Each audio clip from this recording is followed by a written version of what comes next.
ঠিক আছে, বেশ আমি শুরু করব।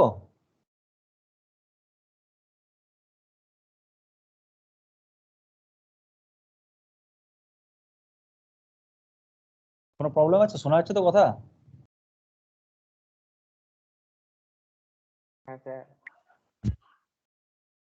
বেশ ঠিক আছে।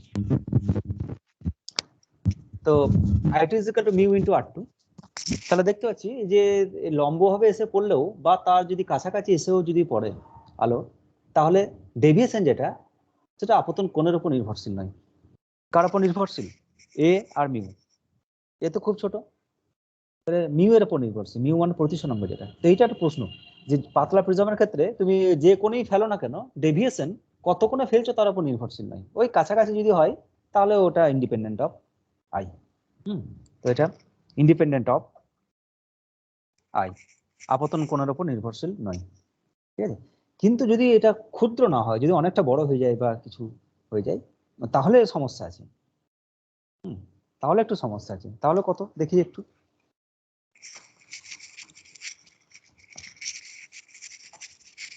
3 নাম্বার কেস। 3 নাম্বার কেস বলা হচ্ছে যে আপতিত রশ্মি, যেটা কেস 3, আপতিত রশ্মি ক্ষুদ্র না হলে, যদি এটা খুব ছোট না হয় তাহলে কি হবে? তাহলে যেটা ডেল্টার ভ্যালু সেটা হচ্ছে i1 প্লাস i2 মাইনাস এ। তাহলে i2 কত? Delta minus A plus A minus i1, এটা হচ্ছে i2।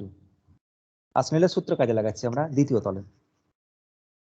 তাহলে কিরকম হবে? দ্বিতীয় তলে স্নেলের সূত্র যদি কাজে লাগাই, তাহলে সাইন i2 মানে 1 sine i2 equal to mu sine r2, or sine i2 মানে delta plus A minus i1 equal to mu sine r2 মানে a is equal to r1 plus r2। r2 মানে হচ্ছে a মাইনাস r1। এবার এটাকে ফর্মুলাতে ভেঙে দাও, sign a minus B. এটাকে একটা কিছু একটা মনে মনে ধরে নিই, এইটা একটা কিছু থাকলো।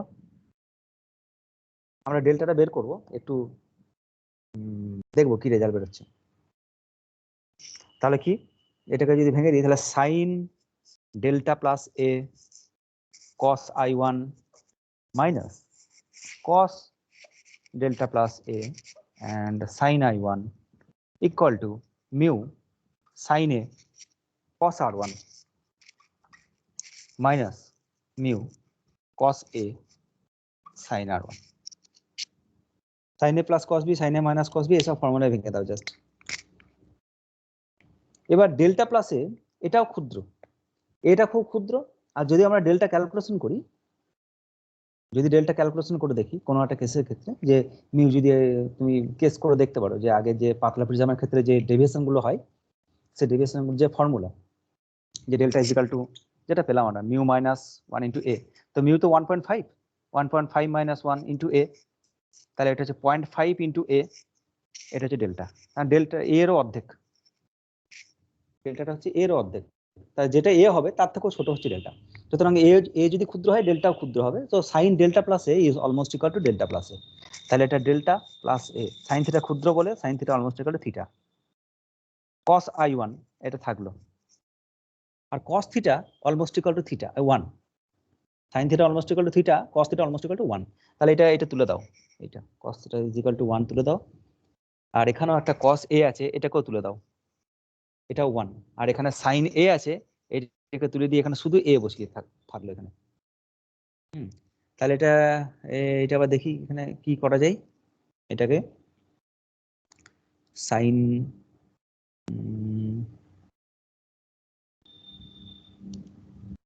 বেশ, কোনো কাটাকুটি হবে কি কিছু? সাইন i1 ওইদিকে মিউ সাইন, বেশ এটা একটু যোগ বিয়োগ করবে, দিয়ে এই পাশে একটু সাজিয়ে রাখবে, এই ডেল্টা প্লাসে কস i1, তারপর এটা সাইন i1, এগুলো সাজাবে একটু, তারপর কি রেজাল্ট আসবে সেটা বলি। এটাকে সাজানোর পরে আসবে ডেল্টা ইকুয়াল টু এ, ব্র্যাকেটে আসবে mu cos r1 by cos i1 minus 1, এইটা বেরোবে ডেল্টার ভ্যালু। ঠিক আছে, এটাকে সাজাবে একটু, সাজিয়ে নিয়ে ডেল্টাটাকে, এখানে ডেল্টা প্লাস এ আছে তো এটা কমন টমন নেবে, ডেল্টাগুলোকে একটু যোগ বিয়োগ করবে, এটা চলে যাবে 1 হয়ে, এটা সাইন এ আছে, এখানে একটা সাইন এ আছে, তো সেসব একটু দেখবে কাটাকুটি করে, যদি কোথাও কেটে ফেটে যায় তো বের করবে কি ভ্যালু বেরোচ্ছে। বেশ, তো এবার যেটা হচ্ছে এইটা দিয়ে তুমি ভেরিফাই করতে পারো রেজাল্টটা। যদি i1 খুব ক্ষুদ্র হয় তাহলে i1 অলমোস্ট ইকুয়াল টু যদি 0 হয় তাহলে cos i1 তার মানে 1, হ্যাঁ 1, আর এখানে r1 যদি খুব ক্ষুদ্র হয় তাহলে cos r1 that is also equal to 1, তাহলে delta equal to a into mu minus 1, এটা 1/1 তার মানে 1, সো মিউ মাইনাস 1 পড়ে থাকবে a ইজ ইকুয়াল টু।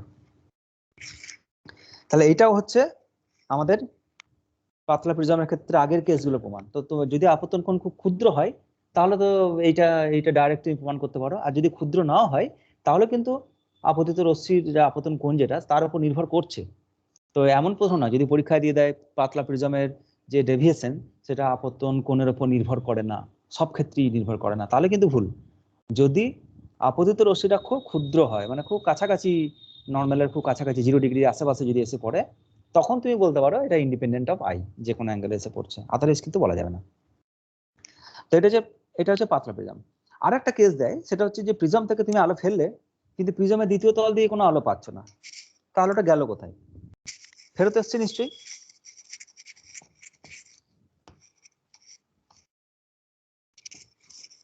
প্রিজমে আলো না পাওয়ার সত্ত্বেও, হ্যাঁ, প্রিজমে রশ্মি না পাওয়ার সত্ত্বেও,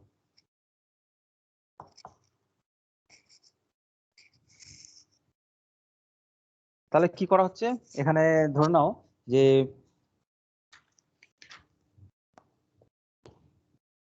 তোমার কাছে একটা প্রিজম আছে, এখানেই আছে, এটা হচ্ছে এ কোণ, হ্যাঁ, আর এটা হচ্ছে তোমার নর্মাল।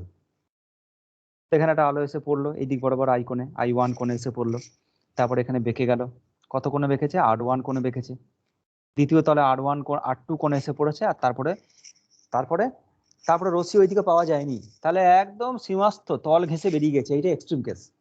তার একটু উল্টো পাল্টা হলে ভেতরে ঢুকে যাবে, সেটা তো নেক্সট কেস। আগে আমরা দেখি যে এইটাই কন্ডিশনটা কি, যে একদম গা বেয়ে বেরিয়ে যদি আসে তাহলে আমরা সেটাকে বলবো সংকট কোণ, এখানে এসে সংকট কোণে পড়েছে, তাহলে 90 ডিগ্রিতে, এটা 90 ডিগ্রি, তুমি রশ্মি পাওনি। তাহলে এই কোণটার মান কত? প্রিজমের এই কোণের মান কত? এইটা তোমাকে বের করতে বলেছে। মানে এমন কিছু কঠিন কিছু না, তোমার i1 এটা তুমি কোন একটা নির্দিষ্ট অ্যাঙ্গেলে ফেলেছো, আর এ তো তোমার, এটা তোমাকে বের করতে হবে যে এর কোণের মান কত, কিন্তু r2 যেটা সেটা হবে থিটা সি, এটা হবে সংকট কোণ। কারণ এটা ঘন মাধ্যম, এটা লঘু মাধ্যম, ঘন মাধ্যম থেকে লঘু মাধ্যমে আলো এসে পড়ছে, নিশ্চয়ই সংকট কোণে আলো এসে পড়তে হবে, সংকট কোণে যদি পড়ে তাহলে সে 90 ডিগ্রিতে তল ঘেঁষে বেরিয়ে যাবে, তাহলে r2 equal to theta C.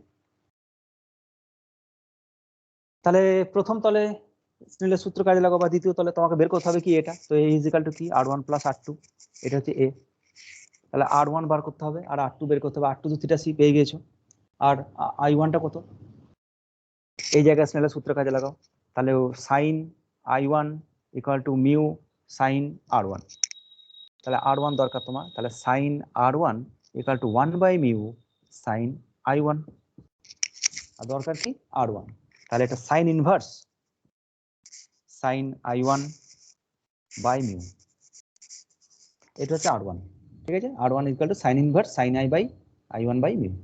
তার মানে আপতন কোণ যদি পেয়ে যাও, মিউ যদি বলা থাকে, তাহলে r1টা তুমি পেয়ে যেতে পারো, প্লাস r2 মানে কত? থিটা সি, আর থিটা সি ভ্যালুটা যদি আমি না জানি তাহলে মিউ থেকে তুমি বের করে নিতে পারো এখান থেকে, এখানে স্নেলের সূত্র কাজে লাগাও, তাহলে mu sine theta C equal to 1, আগের দিন পড়েছি আমরা, mu sine theta C equal to 1 sine 90, তার মানে sine theta C equal to 1 by mu, এটাই সংকট কোণের ফর্মুলা, তাহলে থিটা সি সমান কি?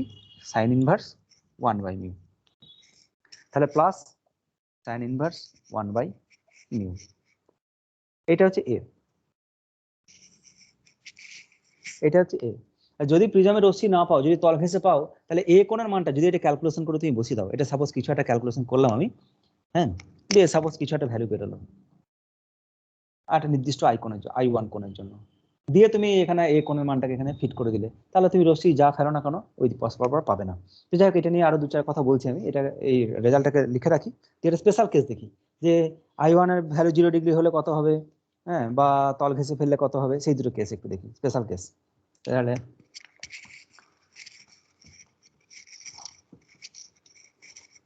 এ ইজিক্যাল টু, এটা দিয়ে অঙ্ক দেয়, এ এটা হচ্ছে এ কোণের মান যদি এরকম ফিট করে দাও, তাহলে আপতন কোণের আলো এইদিকে ফেললেও ওইদিকে বেরোবে না, তল ঘেঁষে বেরিয়ে যাবে, equal to sine inverse sine I1 by mu plus sine inverse 1 by mu, আর 1 বাই মিউটা হচ্ছে থিটা সি, এটা হচ্ছে থিটা সি।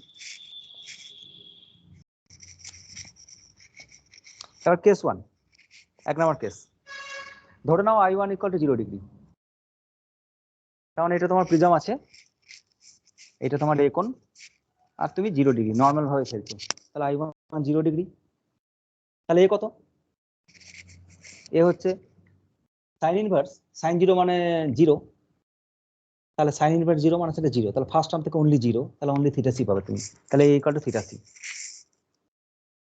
তাহলে কেউ যদি থিটা সি এখানে যদি সংকট কোণের ভ্যালু বসিয়ে দেয়, মানে যে প্রিজমটা আছে সেই প্রিজমের প্রতিসারক কোণ যদি থিটা সি সমান হয়, তাহলে নর্মাল ভাবে আলো ফেললে ওইদিকে আলো পাবে না, এইভাবে যদি আলো ফেলো এইদিকে বেরিয়ে চলে আসে।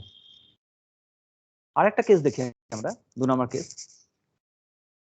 যদি এইদিক বরাবর আলো ফেলি, এইদিক বরাবর একদম প্রায় গা ভেসে, ঠিক আছে, প্রায় এরকম বরাবর একদম গা ভেসে, একদম যদি এই ফেলে তাহলে বেরিয়ে পালাবে ওইদিকে, কিন্তু সামান্য একদম just any small kind of fluctuation এখান থেকে ফেলেছি, তাহলে এই কোণের ভ্যালুটা কত হতে হবে, তাহলে এটা 2 নম্বর কেস। 2 নম্বর case, I1 equal to 90 degree, তাহলে এ ইকুয়াল টু সাইন 90 মানে 1, তাহলে সাইন ইনভার্স 1 বাই মিউ, তাহলে ওইটারই সমান সাইন ইনভার্স 1 বাই মিউ, ঠিক আছে, 1 by mu sine inverse 1 by mu, sine inverse 1 by mu, তখন 2 সাইন ইনভার্স 1 বাই মিউ, আর sine inverse 1 by mu মানে থিটা সি, তাহলে এটা 2 theta C, A is equal to 2 theta C. তাহলে দেখতে পাচ্ছি তুমি যদি এই দিক বরাবর আলো ফেলো প্রায় গা বেয়ে, আর যদি এটা 2 থিটা সি সমান করে দাও, তাহলে এই দিকে রশ্মি পাবে না, এই গা বেয়ে বেরিয়ে চলে আসবে। এবার একটা কাজ করে দিলাম আমরা, এবার এইটা প্রিজম ছিল তোমার, তুমি এই কোণটাকে 2 থিটা সি রেখে দাও, বা সামান্য বেশি, A is greater equal to theta C করে দিলাম, তাহলে তুমি 0 ডিগ্রি থেকে 90 ডিগ্রির মধ্যে যে দিকেই রশ্মি ফেলো না কেন, আর কোনোভাবেই রশ্মি ওই পাশে পাবে না, এদিকেও ফেললেও পাবো না, এদিকেও ফেললেও পাবো না, এদিকেও ফেললেও পাবো না, কারণ দেখেছি 0 ডিগ্রিতে ফেললে এই কোণের মান হতে হয় থিটা সি, আর 90 ডিগ্রিতে ফেললে এই কোণের মান হতে হয় 2 থিটা সি, আর তুমি সর্বোচ্চটাও বসিয়ে দিয়েছো, 2 থিটা সি বসিয়ে দিয়েছো, তাহলে 0 ডিগ্রিতে পাওয়ার কোনো চান্সই নেই, 90 ডিগ্রিতে পাওয়ার চান্স নেই, তাহলে 0 থেকে 90 এর মধ্যে কোথাও তুমি কোনো রশ্মি হবে না, ঠিক আছে। এই লাইনটা পরীক্ষায় তুলে দেয় যে কি বলে, প্রিজমের প্রতিসারক কোণের মান 2 থিটা সি অপেক্ষা বেশি হলে রশ্মি যে কোণেই প্রথম তলে আপতিত হোক না কেন, দ্বিতীয় তল দিয়ে কোনো রশ্মি বেরোবে না, সিম্পল ব্যাপার। হ্যাঁ, তো এইটা একটা প্রশ্ন তাই। আবার আরেকটা প্রশ্ন দেয় যে আমাদের যেমন এই প্রথম কেসটা যেটা ছিল না, প্রথম কেসটাতে 0 ডিগ্রিতে ফেলেছিলাম, আর এটা থিটা সি ছিল, তুমি যদি থিটা সি অ্যাঙ্গেলে এটাকে রেখে দাও আর যদি এইদিকে আলো ফেলো, তাহলে কিন্তু ওইদিকে পেয়ে যেতে পারি, ওটা 0 ডিগ্রির জন্য এক্সট্রিম কন্ডিশন, কিন্তু যদি এটা 45 ডিগ্রি অ্যাঙ্গেলে ফেলো, তাহলে কিন্তু ওইদিকে আলো বেরিয়ে যাবে থিটা সি রাখলেও, এর ম্যাক্সিমাম ভ্যালুটা কত সেইটা দেখে নিলাম 2 থিটা সি, তাহলে তুমি 2 থিটা সি ফিট করে দাও, বা তার থেকে একটু বেশি করে দাও, 90 ডিগ্রি 45 ডিগ্রি যদি থিটা সি হয়, তাহলে তার থেকে 90 ডিগ্রিতে ফিট করে দাও এটাকে, তাহলে তুমি এখানে এখানে রশ্মি ফেলেই যাও, কোথায় রশ্মি যাচ্ছে কোথায়, ও হয় তল ঘেঁষে বেরোচ্ছে, আর নইলে এখান থেকে অভ্যন্তরীণ পূর্ণ প্রতিফলন হয়ে ফেরত চলে আসছে, এখানে সংকট কোণ আপতন হচ্ছে বা তার থেকে বেশি কোণ আপতন হচ্ছে, দিয়ে দ্বিতীয় মাধ্যম থেকে পূর্ণ প্রতিফলিত হয়ে ফেরত আসছে। এইটা একটা প্রশ্ন দেয়, এই কোণের সীমাস্ত মান কত, তো এটা 2 থিটা সি। আরেকটা প্রশ্ন দেয় যে নির্দিষ্ট প্রিজম থেকে নির্গত রশ্মি না পাওয়ার জন্য আপতন কোণের সীমাস্ত মান কত, মানে এই কোণের মানটা কত সেটা দেখি একটু, রশ্মি না পাওয়ার সত্ত্বেও এবার এই কোণের সীমাস্ত মান ছিল, এবার আপতন কোণের সীমাস্ত মান কত এটা দেখবো। তাহলে ধরে নাও তোমার এটা প্রিজম, এটা হচ্ছে তোমার এ, এটা অভিলম্ব, আর এখানে তুমি একটা আলো ফেলেছো, এটা I1 কোণে এসেছে, দ্বিতীয় তলে গিয়েছে, আর এখান থেকে বেরিয়ে গেছে, এটা অবিলম্ব, এটা হচ্ছে I2। এবার কি হয়েছে, যদি দ্বিতীয় তল থেকে কোনো রশ্মি না পাও, এ কোণের ভ্যালু আর ফিক্সড, ঠিক আছে, এ কোণের ভ্যালু একটা কিছু একটা ভ্যালু ফিক্সড আছে, এই দিকে কোনো রশ্মি তুমি পাচ্ছ না, তাহলে এটা জাস্ট এক্সট্রিম কন্ডিশন, তল ঘেঁষে বেরিয়ে গিয়েছে এরকম, তাহলে এটা 90 ডিগ্রি। আর যদি 90 ডিগ্রি হয় তাহলে R2 হতে হবে θc, পাতার বেশি। যদি θc হয় তাহলে তল ঘেঁষে বেরিয়ে আসবে, আর যদি θc থেকে একটু বেশি হয় তাহলে অভ্যন্তরীণ পূর্ণ প্রতিফলন হয়ে যাবে। সংকট কোণ থেকে যদি বেশি হয় তাহলে R2 should greater equal θc। তাহলে এই জায়গা থেকে তুমি কন্ডিশন পাচ্ছ sin θc সমান 1/μ। সিম্পল, অভ্যন্তরীণ পূর্ণ প্রতিফলনের ডেফিনেশন থেকে, আগের দিনকার ডেফিনেশন থেকে পেয়ে যাবে। তাহলে তোমাকে বের করতে হবে I1টা, sin I1 কত, সেটা sin I1 equal to mu sin R1, এটা হচ্ছে R1, equal to mu sin R1 মানে হচ্ছে a minus R2, because a is equal to R1 plus R2।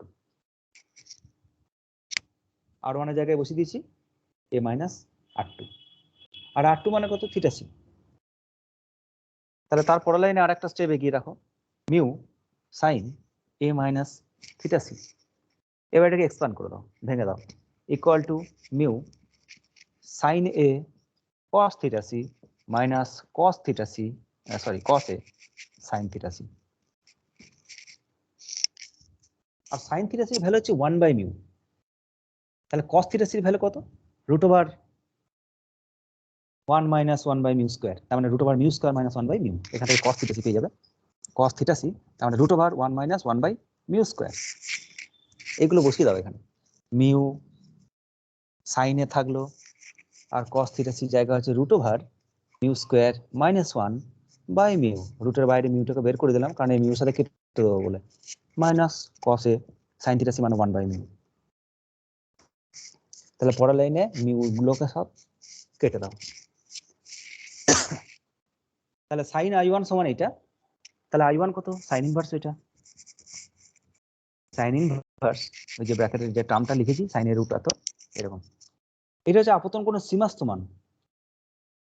যদি আপতন কোণের মান এর থেকে কম হয়, I1 এর থেকে যদি তুমি কম রাখো, এর থেকে যদি কম রাখি, তাহলে রশ্মি পাওয়ার চান্স আছে না না পাওয়ার চান্স আছে, কে বলবে? যদি I1 এর ভ্যালু, এটা I1 এর ভ্যালু, এবং এই I1 এর ভ্যালুতে তুমি দ্বিতীয় তলে কোনো রশ্মি পাচ্ছ না, তল ঘেঁষে বেরিয়ে আসছে। কেন তল ঘেঁষে বেরিয়ে আসছে? কারণ এই কন্ডিশনের জন্য, এই I1 এর জন্য এখানে θc তে আপতিত হয়েছে, এবং তুমি যদি এটাকে আরেকটু কমিয়ে দাও তাহলে কি রশ্মি পাওয়ার চান্স নাকি রশ্মি অভ্যন্তরীণ পূর্ণ প্রতিফলন হওয়ার চান্স, কে বলবে? I1 থেকে বেশি হবে না কম হবে, দেখি কে বলতে পারে।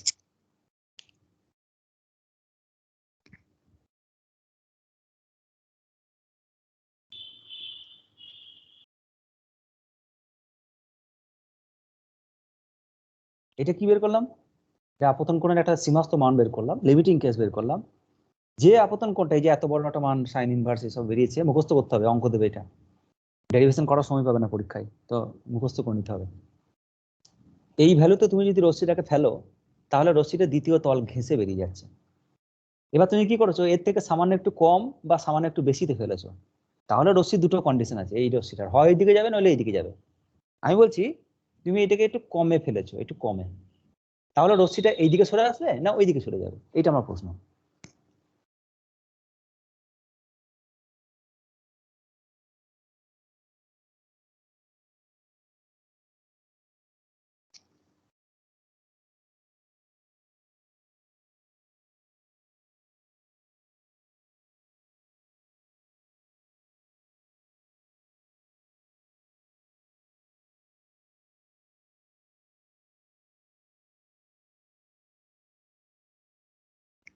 আচ্ছা, কেউ কে একটু আন্দাজে আমার সাথে অন কর, জাস্ট আমার সাথে কথা বল কেউ, যে কি হতে পারে, জাস্ট হ্যাঁ কি না, মানে কোনটা কমাচ্ছি,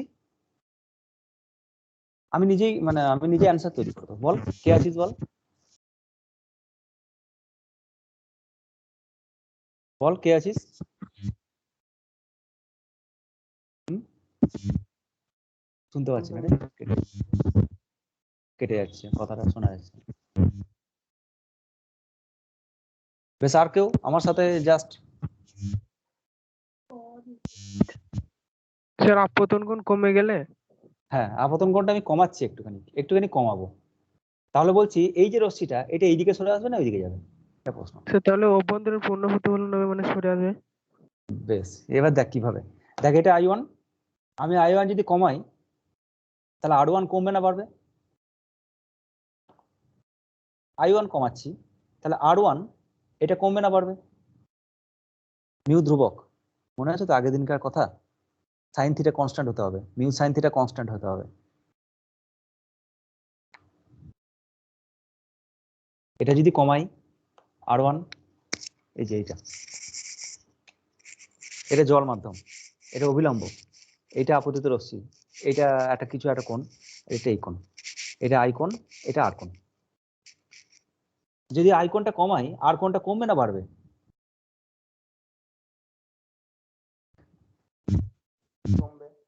কমবে। বারবার বলছি আমি, এটা মিউ সাইন থিটা কনস্ট্যান্ট না, মিউ ইকুয়াল টু কনস্ট্যান্ট, এই মাধ্যমে মিউটা কনস্ট্যান্ট, তা মিউ সমান কি sine I by sine R।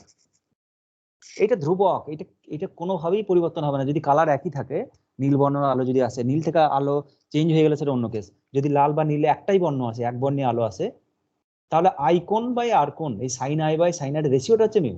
যদি তুমি এইটাকে কমিয়ে দাও তাহলে নিচেটাও কমে যাবে, ওপরটা বাড়িয়ে দাও তাহলে এটাও বাড়িয়ে দিতে হবে, মিউটাকে ধ্রুবক রাখতে হবে না। তাহলে তুমি যদি I1টাকে কমিয়ে দাও তাহলে R1ও কমে যাবে, আর R1 যদি কমে যায় তাহলে R2 বেড়ে যাবে, কারণ এই তিনটে একটা ত্রিভুজ, এই তিনটে ত্রিভুজের মোট যোগফল হচ্ছে 180 ডিগ্রি। তাহলে যদি এইটা কমে যায় তাহলে ও বেড়ে যাবে, আর ও যদি বেড়ে যায়, ও তো সংকট কোণ ছিল, এবার যদি সংকট কোণ থেকে বেড়ে যায় তাহলে অভ্যন্তরীণ পূর্ণ প্রতিফলন হবে, তাহলে তুমি রশ্মি আর পাবেই না। তাহলে this is the extreme case. ঠিক আছে, তাহলে যদি I1 আপতন কোণের মান যদি এই যে মানটা পেয়েছিলাম তার থেকে যদি কম হয়, I1 I এর যেটা ভ্যালু তার থেকে কম যদি হয় বা লেস দেন, যদি ইকুয়াল হয় তাহলে তল ঘেঁষে বেরিয়ে যাবে, আর যদি এর থেকে কম হয় তাহলে কোনো রশ্মি পাবে না। ঠিক আছে, কোনো রশ্মি এখান থেকে পাবে না, সব অভ্যন্তরীণ পূর্ণ প্রতিফলনে ফেরত আসবে। তো এই প্রবলেম গুলো নিয়ে প্র্যাকটিস করবে, এরকম ভ্যারাইটিস প্রবলেম দেবে তোমাকে, প্রিজম দেবে দিয়ে বলে দ্বিতীয় সারফেস এখানে জল রেখে দেওয়া হয়েছে, জলে ডুবিয়ে দেওয়া হয়েছে, এটা তাহলে এখানে মিউটা পাল্টে যাবে, জাস্ট আর কিছু না, দুই জায়গায় স্নেলের সূত্র কাজে লাগাবে, জ্যামিতির উপায়ে a plus B a minus B এসব ফর্মুলা ভাঙবে, দিয়ে অঙ্কগুলো করার চেষ্টা করবে। এই চ্যাপ্টার তো বোধহয় আর কিছু নেই, আর শুধু আছে সমশিষ্টকারী প্রিজম আছে, ওটা একটু বাড়িতে পড়বে। আমি একটা কাজ দিচ্ছি বাড়ির জন্য, এটা আমি করাচ্ছি না, সোজা জিনিস।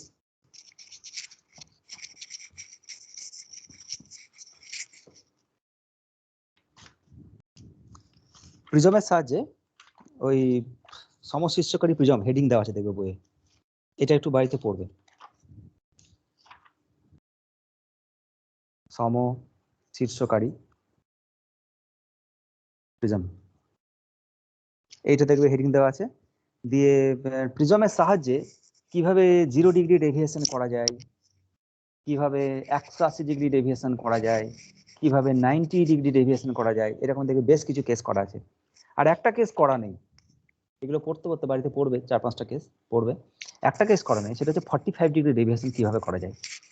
এই কটা তো বই থেকে পেয়ে যাবে, এটা বইয়ে পাবে না, এটা তোমার বাড়ির কাজ, তিনটেই সবকটাই বাড়ির কাজ। এই কটা করার পরে সমশীর্ষকারী মানে কোন একটা ইমেজকে সোজা করে দেয়, প্রিজমের সাহায্যে সেটা করা যায়, উল্টো ইমেজকে সোজা করে দেয় ও। হ্যাঁ, তারপরে প্রিজমের সাহায্যে রশ্মি 0 ডিগ্রি বিচ্যুতি হয়, মানে সোজা বেরিয়ে যাচ্ছিল সোজা বেরিয়ে যাচ্ছে এরকম। হ্যাঁ, তারপরে 180 ডিগ্রি ডেভিয়েশন কি হবে, পেরিস্কোপের নীতি আছে, 9-10-9 মোটামুটি পড়া আছে সবার, পেরিস্কোপ কিভাবে তৈরি করা হয় প্রিজমের সাহায্যে, সেগুলো নিয়ে আমি আর সময় নষ্ট করছি না, বাড়িতে পড়বে। কিন্তু 45 ডিগ্রি ডেভিয়েশনটা দেখবি বইয়ে পাবে না, প্রিজমের সাহায্যে গুগলেও পাবে না। তো এইটা একটু বাড়িতে ভেবে খাতাতে পরের দিন করে তারপর আমাকে অ্যান্সার দেবে। আর এটা করার জন্য আমি একটা হিন্ট দিচ্ছি, ওইটা দেখে এটা করবে। এটা হটসের মানে higher order and thinking skill, যেটা তোমাদের বই করে দেওয়া আছে, তাতে 619 পাতার 11 যে প্রবলেমটা দেওয়া আছে, 11 প্রবলেমটা আমি প্রবলেমটা দেখিয়ে দিচ্ছি, এই প্রবলেমটা দেখে এটা করবে। এই যে বায়ু কাছে সংকট কোণ 42 ডিগ্রি, দিয়ে ক্ষেত্রে ডেভিয়েশন কত বের করতে বলেছে। তো এটা 30 ডিগ্রি ডেভিয়েশন করে দেওয়া আছে, 60 ডিগ্রি না কত হয়েছে, 60 ডিগ্রি ডেভিয়েশন। এইটা দেখবে, এটা হিন্ট হিসাবে নেবে, আর তারপরে বাকিগুলো করবে। এগুলো সব যেগুলো দেওয়া আছে, অনেক কনসেপচুয়াল প্রবলেম দেওয়া আছে, এগুলো দেখবে, আর যদি এইসি ভার্মা ফলো করো তাহলে 12 এর বইটাতে পাবে না, অপটিক্সটাতে 11 এর বইয়ে পাবে। আর অন্য কোনো বই থাকলেও পড়তে পারো, এসএলআর বা এনসিআরটি থাকলে সেই জায়গা থেকেও অপটিক্সের প্রবলেম করতে পারো। কিন্তু অঙ্কের জন্য এই তোমাদের যে বইটা আছে সাঁতরা সাহেব স্টক ভালো, মানে অঙ্কের জন্য খুব ভালো। থিওরি যে খুব ভালো আছে তা বলবো না, কিন্তু অঙ্কের জন্য যথেষ্ট ভালো। ঠিক আছে, ব্যাস তাহলে এইটুকু থাক আমাদের। যদি কোনো কোশ্চেন হয়, কিছু সমস্যা হয় জানাবে। আর আমরা নভেম্বরে আমি কিন্নাহার যাচ্ছি ফার্স্ট উইকে। ঠিক আছে, বেশ।